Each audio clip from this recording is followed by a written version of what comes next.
Hello and welcome to my channel. I am ZodiacBandit, and today we will be recapping episode 27 of Campaign 3 of Critical Role.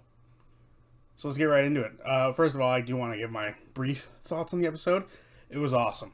I really enjoyed a lot of the Bassaris sort of lore building that they did with talking about the Death Wish and talking about certain figures who are important, which we will get into shortly. So to start, I actually did want to point out one thing that I didn't notice previously. At some point, Fern seems to have taken a level in Rogue, which makes everything she does infinitely better. And I am so down for her to be able to eventually just not care too much. Like, she's eventually going to get... No, I think she already has, like, double proficiencies in certain things. It might be in the next couple levels for Rogue, but eventually she's going to be very scary with her double proficiencies, whatever she picks. So that's going to be interesting to see. Very excited about that. I didn't notice it in the last couple episodes, so yeah, just really wanted to point that out because I think that is a very fascinating thing for Fern. Chetney also did it, but we knew about that. I did not notice Fern do this until this episode. So, very intrigued by this. So, first, we start the episode with them going to a place called the Undercarriage, which seems to be some sort of both a resting place and some sort of shop bazaar, which has like an elevated platform for shopping and an underground sort of sleeping area, which is where they've decided to take a night's rest after the events of the previous episode. They talk about the plan, which they just wanted to sort of snoop around the seat of disdain to see if Tressy's even there. He's not quite the goal yet. They're not looking to break in quite yet and steal him. The Death Wish is the only option they really want to go with if anything goes wrong. Like, they want to go in, talk to Ratanish, sort of see what they can do about joining them, see if they can weasel their way in and eventually sneak Treshy out. But if anything does go wrong, or if it becomes the only option, they really want to do the Death Wish run. So do I. I really want to see the Death Wish run so bad. After they discuss this plan a little bit, they want to see if there's any sort of hidden puzzle within Fern's letters from her parents. Fern explains that she doesn't quite know how like mail systems work in the Feywild, but Matt briefly explains that the courts have fast Fey, or fast-moving Fey, who take mail between politicians or very important Fey. So it seems a little odd that Fern and her grandmother would get something like this. Chetney goes full detective, that rogue level can help him out, and sees that the letters are in amazing condition for something that, is 90 years old. He asks when these letters would show up to Fern, and Fern says whenever she kind of thought about her parents or random birthdays. Chetney also notes that none of them are like mass-produced. They're all sort of unique. That none of them are, from places that you travel to. They're all handmade. This all leads to the party kind of questioning the weird soup that is time in the Feywild and for Fern.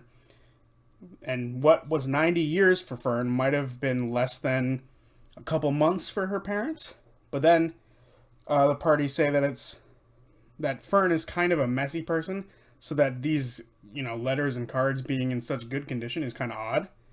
They also ask Fern about Nana and point out that she might have been the one making these cards to sort of make Fern feel better about the fact that her parents aren't there. The party also questioned the idea that her parents might not have gone off to save the world, and that her Nana was sort of lying about that to protect her from what exactly they were doing. Fern doesn't quite bite on this idea, but is willing to see it as a possibility. Fern is confused by all this, and all the possibilities that come from it. Or, what could this all mean about her and her family? Is she even a high-ranking member of the Seelie Court? We don't know. Again, Fern is a twisted mountain of lies and confusion, and I can't wait to untwist it and figure out the rest of her story. Imogen wants to talk to Laudna, and before they do, Laudna kind of gets taken aside by Dusk, and Dusk asks if she would like to go on a date with her. And, she thinks that Laudna and Imogen aren't a thing, so it's a free sort of ask to do. But Laudna's kind of shocked. This doesn't really happen to her, as she believes she is off-putting because she's kind of dead. And before she can really give like a true yes or no answer to the question, she walks away in true Critical Role fashion. Laudna meets Imogen out in the hallway. Imogen says she knows Delilah was the one that broke the stone, not Laudna. Laudna hates the rift that's been formed between the two of them and wants this sort of fight to end. They apologize to each other.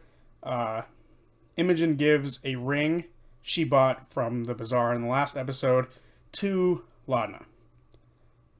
Laudna tells Imogen about Dusk asking her out, and they don't know what to think of that. They think it's kind of odd. They then talk about Imogen's dreams, the bright glow of Ruidus the night before, and, how it sort of made her feel comfortable, this sort of glow. It felt right. Imogen thinks that the person in her dreams knows that Imogen is there, or that she can interact with her in different sort of ways. Imogen wants to hold on to Laudna when they sleep to see if Laudna can come in much like the stone was able to come in from before. Imogen wants to also fake the idea that Laudna and her are still fighting, so FCG can be involved in the patching this sort of up process, as FCG needs something right now with everything that they are going through, with Dancer being alive still and being potentially from Aor, not even being built by Dancer. So, they fake a scene for FCG. However, Ashton sees right through this. FCG is as distracted by everything that they've learned about about themselves in the last couple of days, and apologizes for missing their hallway talk. FCG mentions Cyrus getting out of the city from before when they were back in Jushar, and this sort of confuses Imogen a little bit. Imogen asks FCG if they want to talk to Dancer. FCG kind of questions everything about Dancer now, their relationship, and who even is Dancer. They don't know what Dancer was like anymore. They don't understand who they were, why they would lie about building FCG. FCG then confuses Dancer's name with Delilah, and Laudna and Imogen are now really worried about FCG. Laudna wants FCG to sort of prepare for the idea that Dancer is not at all who FCG thought they were. Dancer, FCG just starts to describe Dancer. She was a furry and tall, and was potentially a furbolg by the sounds of it, but in the middle of it seems to confuse her with both Imogen and Orm a little bit, with riding horseback and having moon tattoos. Something is really wrong with FCG at this point. Laudna thinks FCG needs to take other people's stress off of themselves and sort of take that weight off and deal with their own stuff instead of trying to help everyone else. Imogen and Laudna then fake apologies to each other for FCG's sake. During all this, Orm and Dusk, talk about what just happened between her and Laudna, and Orm asks if she wants to go out for a fight or a brief bit of training. Orm wants to blow off some steam, but doesn't want to do too much damage, so they take wooden swords and go outside, and the first to land 5 hits win. After an acrobatic fight, Orm lands his 5 hits first, and he has the mini victory over Dusk. Dusk then hits on Orm, but that falls flat because Orm is only into dudes, and says it's complicated, and, tries to walk away, but Dusk wants to talk about it a bit more, but Orm isn't quite ready for that kind of conversation yet. Dusk is now feeling down after being shot down twice within 15 minutes of each other. That would be rough. Super rough. The worst they could do is say no. We've all heard that before. Before first watch, Imogen asks Fern to watch FCG carefully because something is definitely very wrong with them. Ashton tells FCG before they go to bed that if anyone makes them feel bad, he will kill them, and says that FCG is the best of them as in the whole group. Chetney and Fern are on watch. Fern asks about the music box progress, and it's coming along nicely. Not a shock there, as Chetney is a master craftsman and never fails to amaze with his woodworking skills. They check on FCG, but they can't really discern anything about them, as they are not mechanically inclined as much as Fern would like to tell people she is. If Fern is okay after the letter conversation from before, and Fern kind of says she's a little confused by it and isn't quite sure what to think of it, and then shows Chetney a ring that she is meant to give to her parents. They then talk about Nana some more and how life with her was and how Fern hopes her parents remember her. Fern asks about Chetney's parents, but for Chetney it's been a long time since he's even thought about them. Chetney left his family when he was very young and very early in his life and didn't really see them, but when Chetney went back to see them, finally, they were gone, as is to do in their family apparently. His family ties aren't that strong, and it doesn't seem to be a big deal for him. He's about living in the now. Chetney then gives Fern a wooden wolf that he made for her, and it seems to be her gift from him that he promised everyone to get eventually. The watch ends, they kind of skip over everyone else's watch, and the next morning starts. The party is going to the Seat of Disdain, but first they stop at Esmer's shop to pick up the bomb they ordered and to check to see if a pepper box would fit Mister's hand. While there, Imogen asks Esmer what Dancer looked like and basically confirms that, Dancer was tall and had fur, but also had a tattoo on her. Before they leave, Esmer tells FCG if they see Dancer, tell her that Esmer says hi, and they take the bomb and head out. The party then actually make their way to the Seat of Disdain and split into two groups. Ashton, Laudna, Chetney, and Dusk, with Fern in Dusk's pocket, go up to the fort, whereas the other team, Orm, FCG, and Imogen, are waiting outside the fort in the abandoned house that Laudna used on her last stakeout in front of the fort. Team Ashton goes to the back gate and call for Tanver. Tanver lets them in after a little conversation about Tanver's nickname, the Rake, which no one else in the Paragon's call seems to agree with. And Tanver tells people to go get Ratanish. The party meet Ratanish just beyond the gate, and the party sees a handful of Paragon Call members sort of watching them inside this courtyard. Ratanish is surprised to see Ashton. Ashton explains what he's doing there, looking to do some work to help his friends, and that he wants to do some work for Ratanish while he's in town, kill two birds with one stone. Ratanish says that it's not his call to make if someone is to work with them or, join the group, and calls for Otohan, I believe is how it was said. A woman comes out of the fort. She is dark-skinned, she's wearing leather armor, has short gray hair folded to one side, much like the woman in Imogen's dreams. However, no one else knows what this person looks like outside of Imogen, and she's not there. Ashton recognizes Otohan as a deadly warrior from the Apex Wars, a conflict that happened when Ashton was young. This woman, to Ashton at least, is a living legend. She asks what kind of skills Ashton has. Ashton explains their past with breaking and entering, smuggling, etc. During this, the rest of the party try to find signs for Armand Tresci, but don't see him. Odahan gives Ashton and his team a choice whether to fight or to race, which they answer very quickly with race. Fight would be extremely boring, and I'm so happy they're so excited to do this race, because wouldn't it just be boring if they did a fight? Like, the idea of the fight was they picked their two best champions to go up against the Paragon's Call best champions, but man, do I much prefer the race idea, and I think Matt did an excellent job giving them choices, but really only giving them one choice.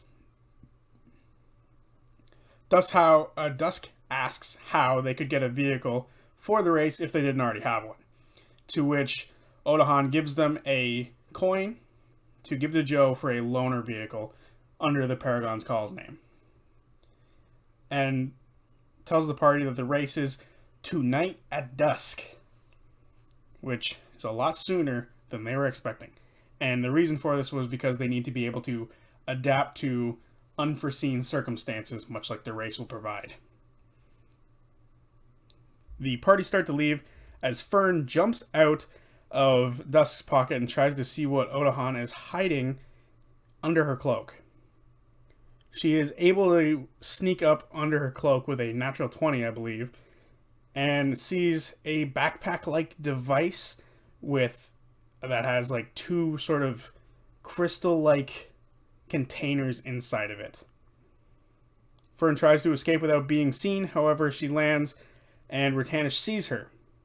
He moves in to try to squash it, but Dusk runs over and pretends Fern is her pet. Rutanish gives Dusk a warning to keep her pets away from where they're not supposed to be. They don't belong inside the fort, as we saw earlier with Fern transforming into the wallaby-like creature. They then leave and regroup with the others. Ashton now wants to see the all mines burn with Laudna, and the rest make their way to Joe's place. Ashton and Laudna return to the Green Palace of the All Mines Burn. Ashton tells Justy about the race and a tiny bit about Laudna and the voices inside her head. Justy gives Laudna some drugs, which seem to be the same drugs that the members of the All Mine Burns are all on, and seems to be the thing that fucks them up. Ladies and gentlemen, don't do drugs. Kids, don't do drugs. You'll end up like the All Mines Burn. Which sounds pretty shitty. I don't want too many people in my head. After this, Justy gives Ashton a bright yellow cloth to signify which crawler is him and his team. It seems that the All Mines Burn will definitely be aiding Ashton with violence against the other racers during the race, which sounds awesome. Ashton and Laudna then leave and head toward Joe's. At Joe's, the other team see Joe working on one of the crawlers, the one that they bought before, and show him the coin from the Paragon Call. He now has till dusk to get 2 crawlers ready, but is almost done the first one, and will call some of his workers to come help on fixing the other. He explains a bit more on how to drive one of these, as none of the party have ever done it, and we learn how the race works a little bit more. It starts in town at the Bone Tree. They go through the skids, which is like a lot of turns and sharp sort of angles as they make their way through. They get to a ravine. They have to make their way through that. They go through a cave system, and they come back up, going on a sort of climb back up the ravine, and then head back into town, which will lead them back to the same starting point, the Bone Tree. Most traps are set during the last portion, as it's where the most spectators are, and the ravine sort of has its own natural dangers inside of it. There also doesn't seem to be any rules against outside interference. In fact, it seems to be expected and very much encouraged. Ashton and Laudna then meet up with the party, and they plan out the race. Ashton and Chetney are driving the 2 vehicles, and it seems Imogen, Laudna, and FCG will be the gunners, as there will be enough room for 3 people, with 2 small people being Chetney and FCG, and whoever gets on the back of that vehicle. Dusk and Orem will post up somewhere along the race so they can potentially steal another crawler for themselves. And Fern seems to have her own plans up her sleeve to be able to take out some of these crawlers. Really excited for that. They then go back to Joe's to get the crawlers and learn more about how to control them, and they begin to make their way to the bone tree. They then see two riders already there, sort of bickering at each other, and they see a orc with orange war paint and a goblin with the same sort of orange war paint on the back of the orc's crawler. The teams get ready and, get themselves near the starting point of the race, and that's where the episode ends. So, overall, really down for this race. I'm super excited. Matt has built some sick, epic expectations and lore about these races, so it seems very exciting to me, and I'm excited to see how he DMs this, because at first, I thought it was going to be a lot of theater of the mind. However, he friggin' pulled out a ton of these crawler minis, and I'm super excited to see what exactly they do with it. I would imagine it's going to be much like a handful of the fights they've had in previous campaigns, like against the Black Dragon with Vox Machina, or against Lucian when they were trying to escape in the Mighty Nine campaign. So it'll be on like kind of a blank canvas, and they're going to have like rough distance between them. So maybe that's what they'll do, which is exciting because it's, I'm totally down for that kind of combat and really excited to see how he DMs this race. And I'm really excited to see how the All Minds Burn interfere. I'm going to, be hyped for how the Paragon's Call interfere, for other racers to interfere. Are there going to be any sort of mythical status racers entering the fray for this race? Because Matt brought that potential up at somewhere. So, very excited for next week's race. Still kind of on the fence about Dusk now, because we obviously know in the back of her mind, she's trying to kill Fern and her parents. And I think she's doing a really good job trying to cover that with trying to hit on multiple members of the party. So I'm very excited to see where Dusk's story goes, if they end up turning or if they end up, continuing on their journey to try to kill the parents. And when I say turning, I mean turning to the side of good. So excited to see that potential. And I'm also, just down for all of it. I'm just super excited for how everyone's going to interact with the race. Are Dusk and Orem going to be able to snatch their own crawler? Will the All Minds Burn attack them because they won't have a yellow cloth if they do successfully steal one? Is Fern going to absolutely mess up a handful of the riders, making it kind of easy? Hopefully not. I really doubt that'll happen. This race is exciting. The speculation is awesome for it. Very, very down to see what next week's episode holds. Speaking of, that review or recap might be a little late because there's something happening in my personal life. So I might not have it out on the Friday. I might not even have it out on the Saturday. It might come out on the Sunday. But I'm hoping to get it out on the Friday just so I can keep up with my schedule. So yeah, hopefully there's no difference in scheduling next week. But if there is, my apologies. Anyway, that's been me. That's been episode 27 of Campaign 3 Critical Role. See you guys on Tuesday for probably the most difficult ranking player characters list with Talzin's characters. I like a lot of Talzin's characters, so it's really hard for me to pick and choose where they go. So, yeah. Excited to see that one. See you guys later. Peace.